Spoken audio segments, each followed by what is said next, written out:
En mathématiques, on fait souvent face à des résultats plutôt surprenants. Que ce soit au collège, au lycée, en prépa ou même en doctorat, on tombe souvent sur des choses assez intrigantes. Et aujourd'hui, je vais te montrer 10 résultats mathématiques assez incroyables. On va y aller crescendo, on va commencer par des notions de début collège, puis on va monter progressivement, on va aller au lycée, en prépa et donc jusqu'en doctorat. Mais en plus, pour te montrer que les résultats que je vais te présenter aujourd'hui sont vrais, eh bien je vais te fournir des démonstrations, des preuves de la véracité de ces résultats. Et je te vois venir, tu vas sûrement avoir envie de poster un commentaire sous ma vidéo en disant « Eh mais Médéric, ce résultat, il est faux, tu fais erreur, tu t'es trompé !» Sauf qu'en mathématiques, à partir du moment où l'on prouve un résultat avec une démonstration claire et rigoureuse, eh bien on ne peut pas remettre en question un résultat. Puisqu'une démonstration mathématique sert justement à établir la véracité intemporelle et universelle d'une proposition mathématique. Et donc sans plus attendre, on commence avec le premier résultat. Premier résultat donc, niveau début collège. C'est sûrement le résultat qui t'a fait cliquer sur cette vidéo. 1 plus 1 plus 1 plus etc. jusqu'à l'infini, c'est égal à moins 1. Comment démontrer cette chose? Eh bien c'est très simple. On va commencer par poser A, la somme des entiers naturels, donc 1 plus 2 plus 3 plus etc. Je te vois venir, tu vas me dire « Ouais, mais Médéric, ce truc-là, ça fait moins 1/12e, c'est bien connu. » Alors j'ai déjà fait une vidéo qui explique entre autres que non, la somme des entiers ne fait pas 1/12e, sauf dans un cas très particulier où l'on suppose des choses de manière à obtenir le résultat que l'on espère. Mais en fait, ici, peu importe, si tu veux, ça peut valoir moins 1/12e, mais ça pourrait très bien valoir 3/4, moins 5 ou 18 milliards 500. Cela ne va rien changer au résultat. Puisque maintenant, je vais noter B, eh bien la somme des 1 qu'on a écrit juste au-dessus. Donc 1 plus 1 plus 1 plus, etc. Calculons A plus B. Pour calculer ceci, il suffit simplement d'additionner terme à terme. On a donc 1 plus 1, ça fait 2, 2 plus 1, ça fait 3, 3 plus 1, ça fait 4. Bon, tu comprends ce qui vient ensuite, 5, 6, 7, etc. Puisque, bon, c'est logique, de toute façon, on ne fait qu'incrémenter. Maintenant, calculons 1 plus A plus B. Il suffit de prendre le A plus B et de lui rajouter le 1 plus qui est devant. Et c'est ce qu'on va faire 1 plus, et puis on recopie ensuite A plus B. Donc en fait, on a le 2, le 3, puis ensuite on aura le 4, le 5, etc. Et en fait, ici, on reconnaît simplement notre A qui est écrit tout en haut.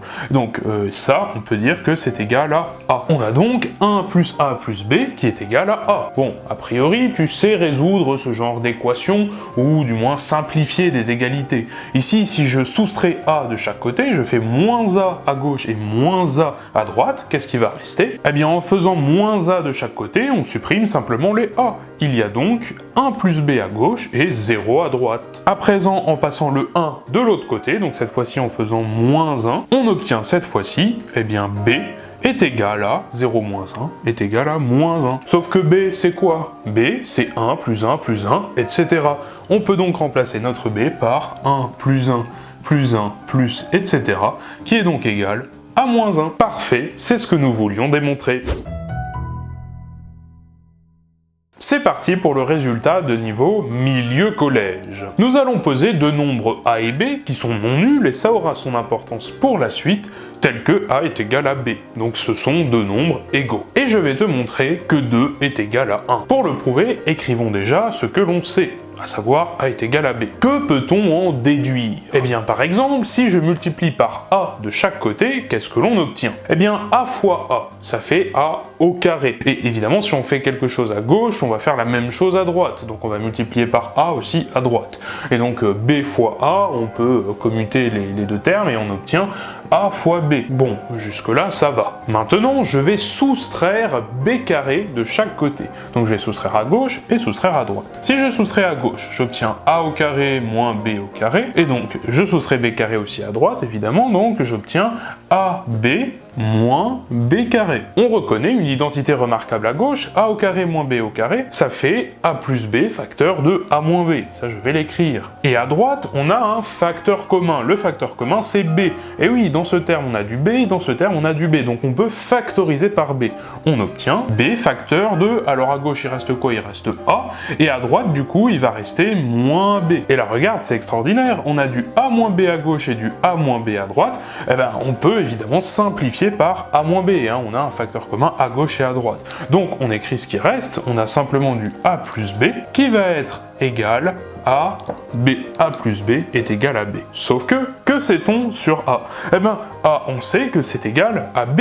On l'a écrit, hein, c'est notre hypothèse de départ. Donc a, on peut très bien le remplacer par b. Ça revient au même puisque ce sont les mêmes nombres. Donc on va écrire a sous la forme b. Donc on a b plus b qui est égal à b. B plus b, bon bah c'est 2b.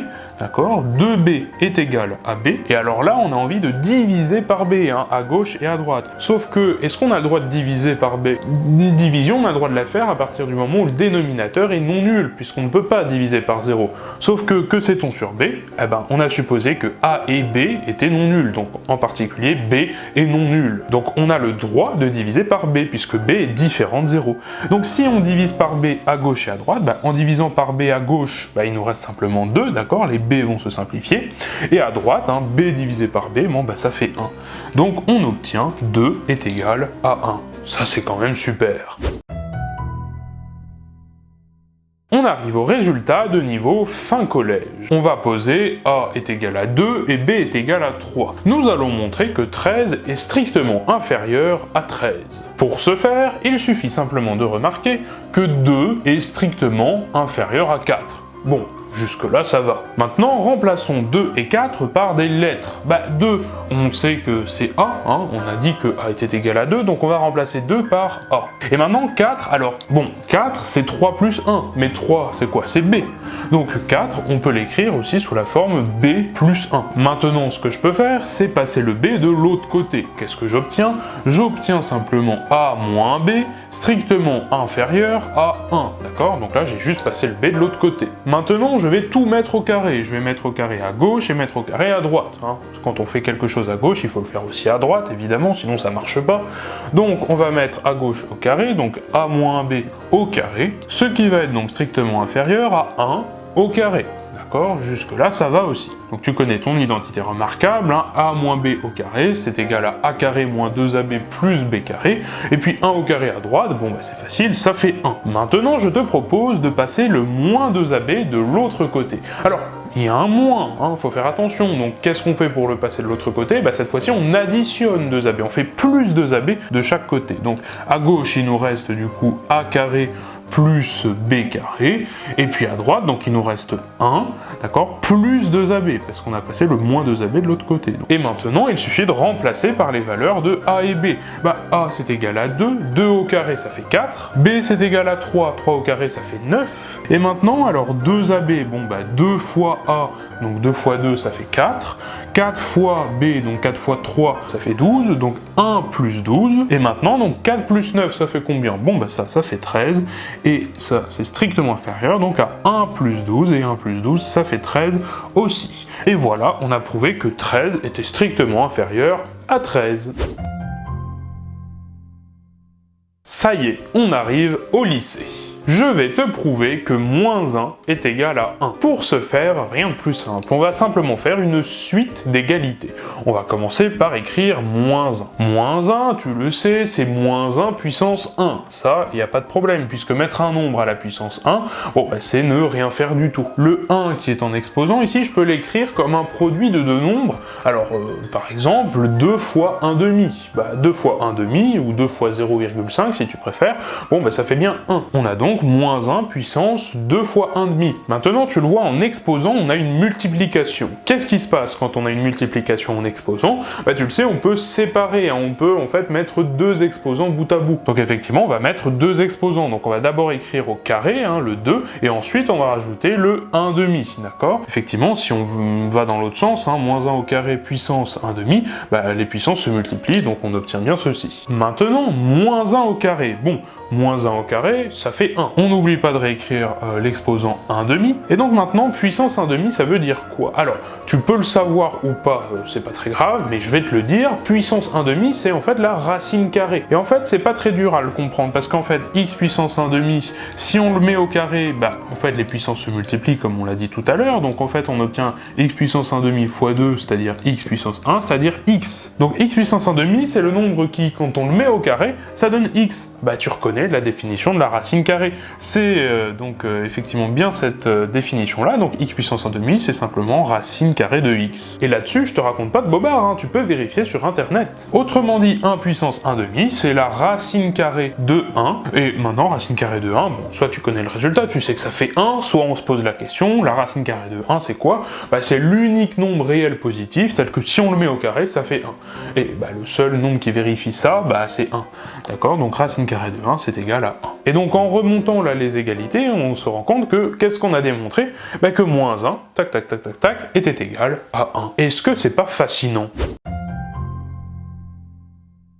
On arrive au milieu du lycée. Je vais considérer la fonction f, qui n'est rien d'autre que la fonction carré, hein, qui a x associe x carré, mais en fait restreinte à n étoiles, hein, d'accord? D'habitude on regarde plutôt sur R pour avoir de jolies courbes, là on regarde uniquement sur n étoiles, on veut des entiers, tu vas comprendre pourquoi on en a besoin. F de x, c'est quoi? Bah f de x, c'est donc x carré, d'accord? Par définition de f. X carré, c'est quoi? Bah on peut le décomposer en un produit, donc ça c'est simplement x fois x, et alors vu que x est un entier, et ça ne marche que pour les entiers, eh ben, multiplier un nombre par un entier, c'est simplement répéter une addition plusieurs fois, d'accord? Donc x fois x, c'est pareil que x plus blablabla, plus x, le tout que l'on répète, combien de fois? Eh bien, x fois, d'accord? C'est le sens de la multiplication par un entier, d'accord? Multiplier par un entier, c'est simplement répéter un certain nombre de fois une addition, et ce nombre de fois, bah, c'est l'entier par lequel on a multiplié.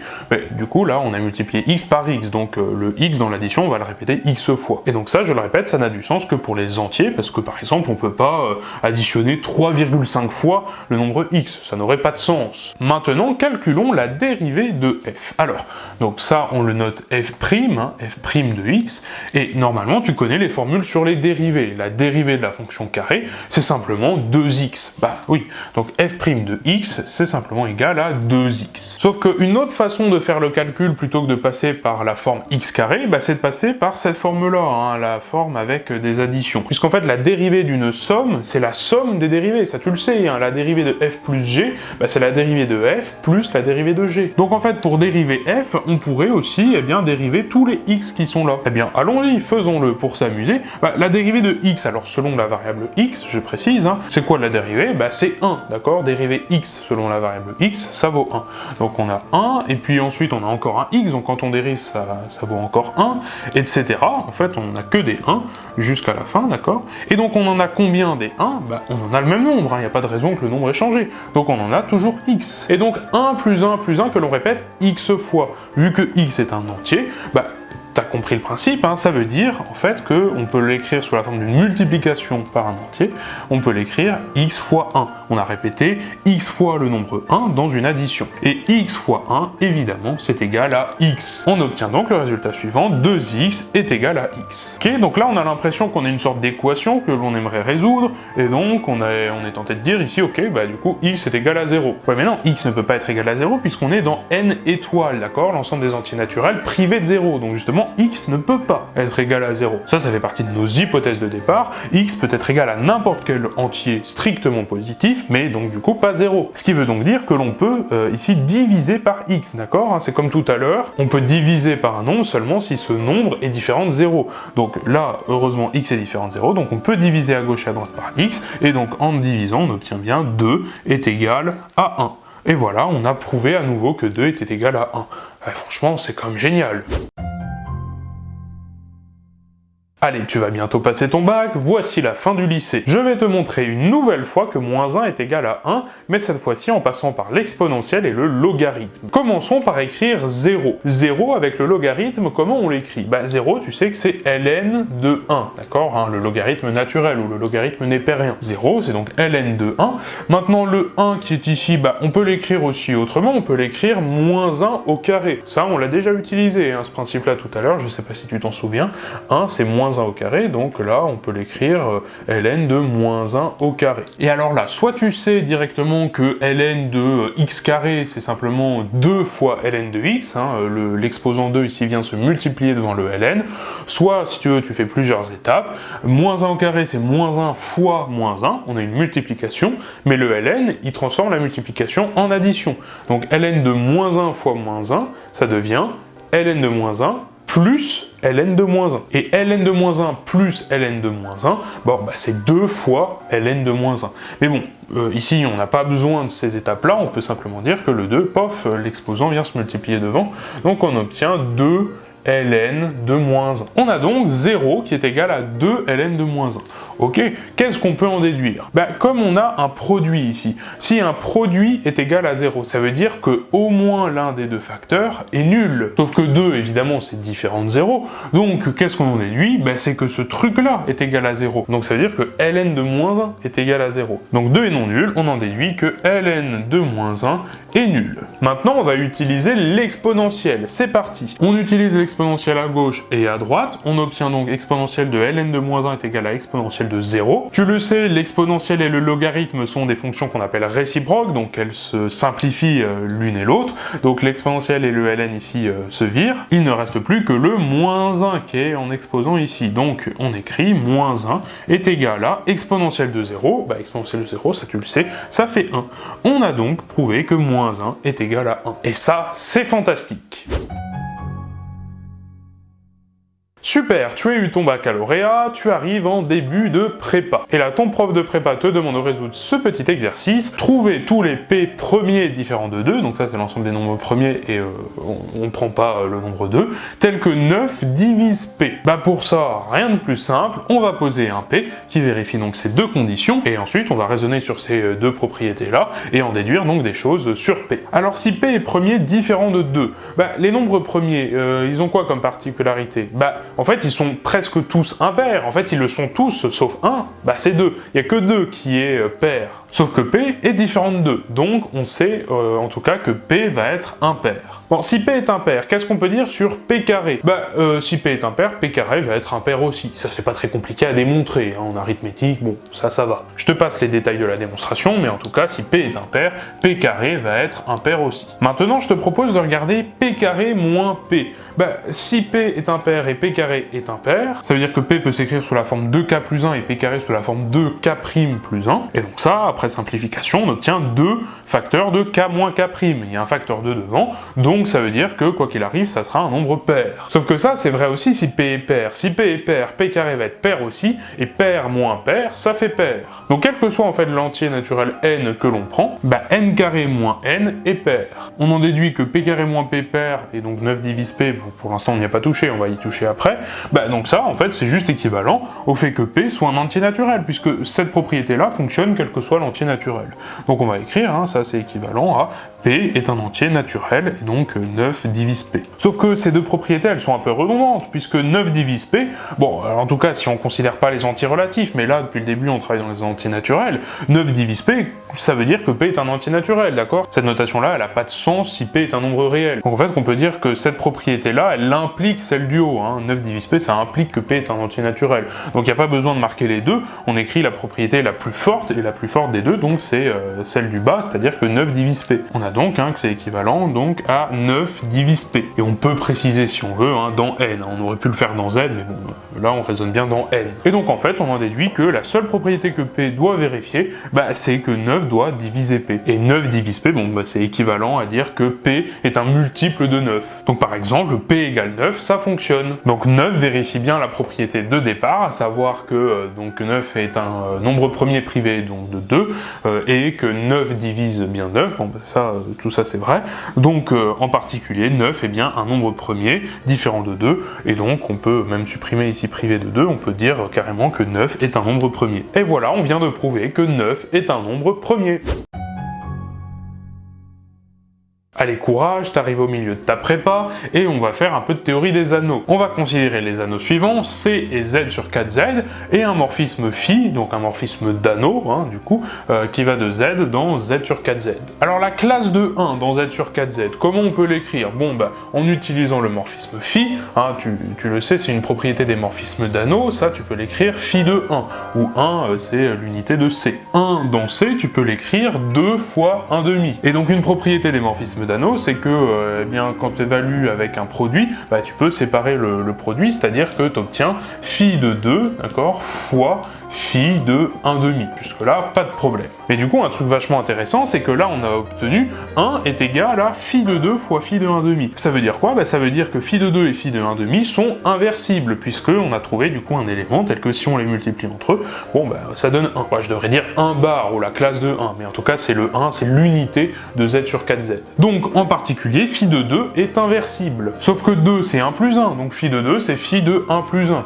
Et à nouveau, propriété du morphisme d'Ano, phi de 1 plus 1, bon bah c'est phi de 1 plus phi de 1. Et puis bon, bah phi de 1, ça on l'a déjà écrit, hein, phi de 1 c'est 1 bar, et ce phi de 1 là c'est 1 bar aussi. Donc on a 1 bar plus 1 bar, et donc classe de 1 plus classe de 1 dans z sur 4z, c'est donc classe de 2. Et donc vu que phi de 2 est inversible, ça veut donc dire que 2 bar, hein, la classe de 2, est inversible dans z sur 4z. Ça veut dire que si on le retranscrit avec des quantificateurs, hein, l'inversibilité, donc il existe donc un entier z tel que n fois 2 bar, c'est égal à 2n bar, la classe de 2n, qui est donc égale à la classe de 1. Si on réécrit ce que signifie cette égalité de classe, hein, avec donc des congruences, parce que z sur nz, ce qui est bien, c'est qu'on peut l'écrire avec des congruences, ça veut dire qu'il existe un n tel que 2n est congru à 1 modulo 4. Ou dit autrement que 2n moins 1 est congru à 0 modulo 4. La congruence à 0, ça veut dire que ici 4 divise 2n moins 1, sauf que 4 c'est 2 fois 2, donc si 4 divise 2n moins 1,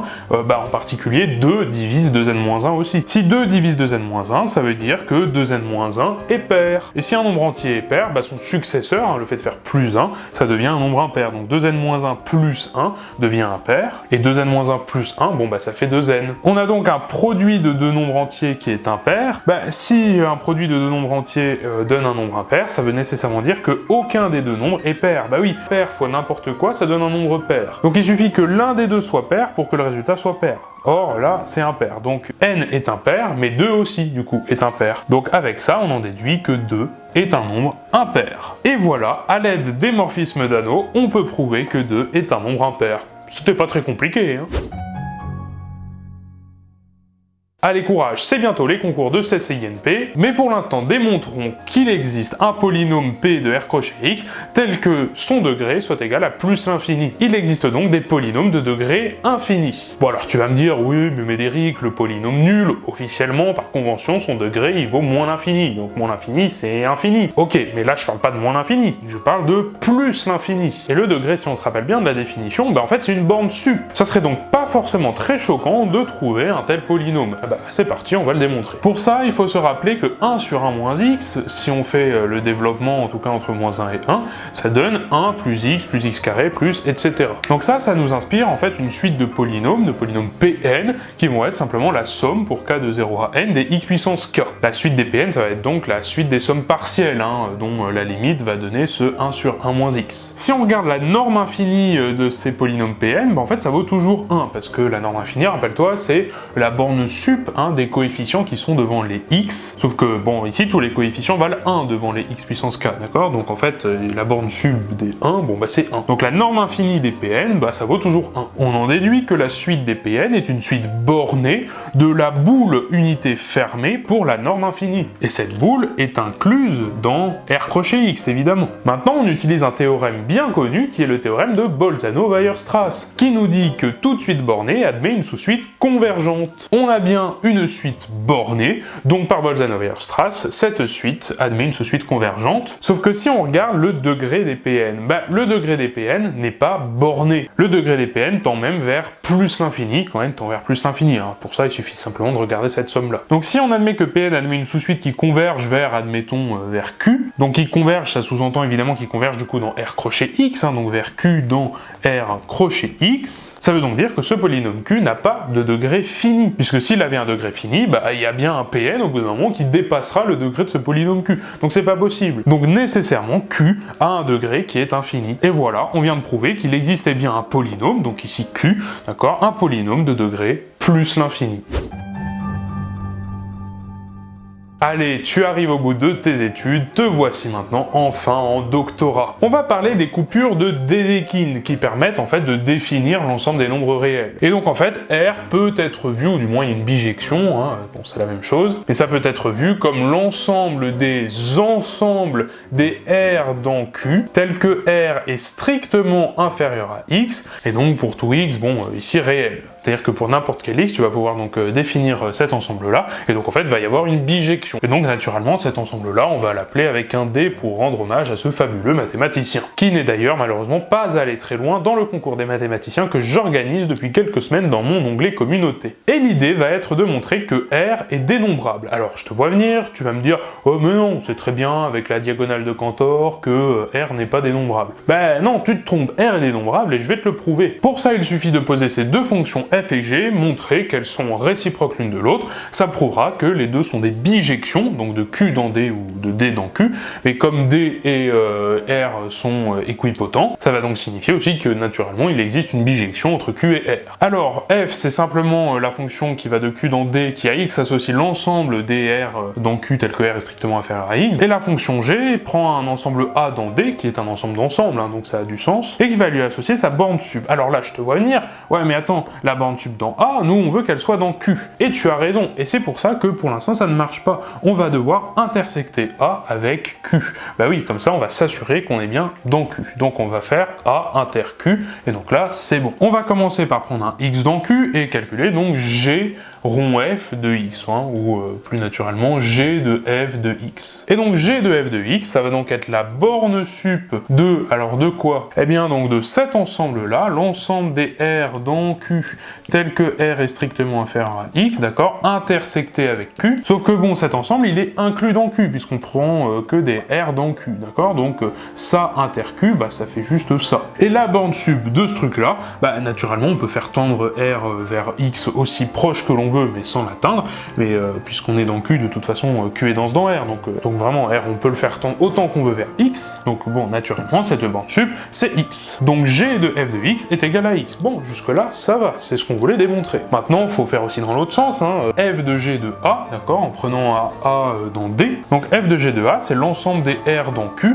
tel que R est strictement inférieur, du coup, à la borne sup de A inter Q. Et donc l'idée, évidemment, ça serait de faire apparaître un sub de A. Sauf que, bah, justement, la borne sub de A inter Q, bah en fait c'est la même chose que la borne sub de A. Pourquoi? Bah parce que Q, il n'est pas borné, et puis en plus Q est dense dans R. Donc la borne sub de A inter Q, bah ça va être la borne sub de A. Et bah là du coup c'est gagné, l'ensemble des rationnels qui sont strictement inférieurs à la borne sub de A, bah c'est en fait tous les éléments de A, puisque de toute façon les éléments de A sont des rationnels. Donc cet ensemble là, bah c'est simplement l'ensemble A. Donc f de G de A est égal à A. Nickel! On a donc prouvé que f et g étaient réciproques l'une de l'autre, donc f rond g c'est pareil que g rond f, c'est pareil que l'identité. On a donc des bijections qui vont de Q vers D ou de D vers Q. On en déduit donc que D est dénombrable, et par la construction de l'ensemble des nombres réels de Dedekind, ça veut donc dire que R est dénombrable aussi. Et voilà, tu es prêt à obtenir ton doctorat!